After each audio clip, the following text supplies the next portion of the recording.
Hi guys, आज हम बात कर रहे हैं प्रॉपर्टी ऑफ कोर। किसी भी कोर की प्रॉपर्टी जानने से पहले उसका स्टेटमेंट जानना बहुत ही ज़रूरी है कि उसका रिएक्टेंस और परमेबिलिटी कितना है। तो यहाँ पर देखते हैं core should have low reactance and high permeability. यहाँ पर रिएक्टेंस लो है और परमेबिलिटी हाई है। तो रिएक्टेंस जो हमारा है वो डिक्रीज कर रहा है equal to length L by increase permeability multiply by into area. We know that. अब बात करते हैं कि कोर क्या है, किस मटेरियल का बना होना चाहिए। तो we use silicon steel in the manufacturing of core of transformer is ferromagnetic material. तो जो सिलिकॉन हम यूज कर रहे हैं कोर के मैन्युफैक्चरिंग के लिए वो फेरोमैग्नेटिक मटेरियल का होना चाहिए।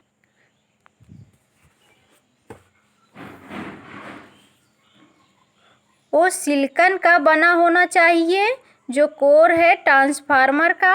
अब बात करते हैं सिलिकॉन ही क्यों यूज करते हैं। तो आगे यूज करने वाला हमारा पॉइंट है silicon is use because it has low reactance and high permeability. जो हमारी डिक्रीज कंडीशन थी पहले पॉइंट में, किसी कोर का रिएक्टेंस कम होना चाहिए, परमेबिलिटी हाई होनी चाहिए। तो जो सिलिकॉन मटेरियल हो इसी प्रॉपर्टी को सर्टिफाई कर रही है कि इसलिए हम ट्रांसफार्मर कोर बनाते समय उसमें सिलिकॉन ऐड करते हैं। तो silicon is use because it has low reactance and high permeability. अब बात करते हैं हिस्टेरिस लॉस की। हिस्टेरिस लॉस हमारा क्या है? Hysteresis loss directly proportional to BM की पावर एक्स। यहाँ पर हमारा बीएम क्या है? बीएम हमारा maximum value of flux density in core और बीएम की पावर एक्स क्या है? Hysteresis coefficient.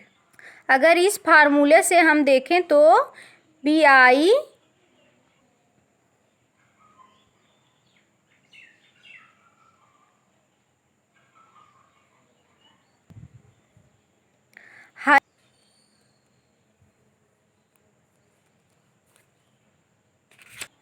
तो अगर हम सिलिकॉन स्टील यूज कर रहे हैं किसी भी कोर को ट्रांसफार्मर मैन्युफैक्चरिंग करते समय, तो जो हिस्टेरिस कोफिशिएंट एक्स की वैल्यू है और सिलिकॉन स्टील है वह 1.6 है तो ये लो होती है। 1.6 की वैल्यू जो हमारी ये निकला है 1.6 बहुत ही कम वैल्यू है अदर मटेरियल से। आजकल हम सीआरओ स्टील का यूज कर रहे हैं। Generally we use SRGO steel core nowadays. CRGO का हमारा फुल फॉर्म क्या होता है? Cold rolled grain organized silicon steel. CRGO provide high permeability in direction of flux. Because CRGO जो हमें high permeability the direction of flux provide करता है। I hope यहाँ तक क्लियर हो गया। आप बात करते हैं लेमिनेशन की। अगर हम सिलिकॉन ऐड यूज कर रहे हैं किसी भी ट्रांसफार्मर को कोर में, तो क्या करते हैं? ट्रांसफार्मर की जो कोर की जो रजिस्टिबिलिटी है वो इंक्रीज कर देते हैं। उसमें क्या होता है? हमारा एडी करंट लॉस हमारा डिक्रीज हो जाता है। सिलिकॉन को ऐड करने के वजह से जो हमारा एडी करंट लॉस डिक्रीज हो रहा है। यहाँ देखते हैं with the addition of silicon in the core of the transformer the resistivity of the core decrease due which eddy current loss increase. But यहाँ पर बात आती है but we can't add more than 40% of silicon to the core so it's make the core ब्रिल्ट।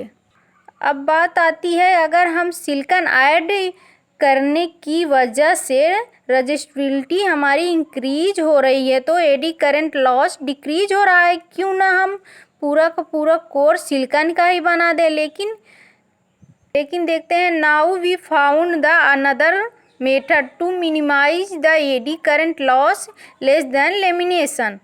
हम जो है 40% से ज़्यादा सिलिकॉन यूज नहीं कर सकते हैं कोर में, क्योंकि वो कोर को बिल्ट कर देता है। बिल्ट जो इनका मीन्स होता है हमारा कोई भी कांच का टुकड़ा जो टूट जाता है बहुत ही आसानी से, इसलिए हम 40% से ज़्यादा सिलिकॉन यूज नहीं कर सकते हैं। तो देखते हैं, तो हमारा एडी करंट लॉस को मिनिमाइज करने के लिए दूसरा मेथड खोजा है जिसको हम बोलते हैं लेमिनेशन।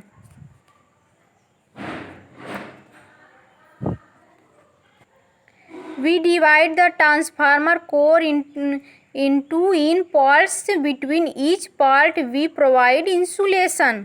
लेमिनेशन में हम क्या करते हैं, ट्रांसफार्मर का जो कोर होता है उसमें हम बहुत पतले पतले पार्ट में डिवाइड करते हैं और हर पार्ट के बीच में हम इंसुलेशन को प्रोवाइड करते हैं ताकि करंट एक पार्ट से दूसरे पार्ट में फ्लो ना हो सके।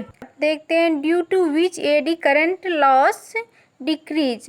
अगर ऐसा ना हो सका, अगर दो लेमिनेशन के बीच में जो आप इंसुलेशन मटेरियल यूज कर रहे हैं, यूज करो कौन कौन सा है, the insulated material we are using between two lamination. कौन कौन सा हमारा इंसुलेशन है, china clean, Japan varnish, impregnated papers, acid points.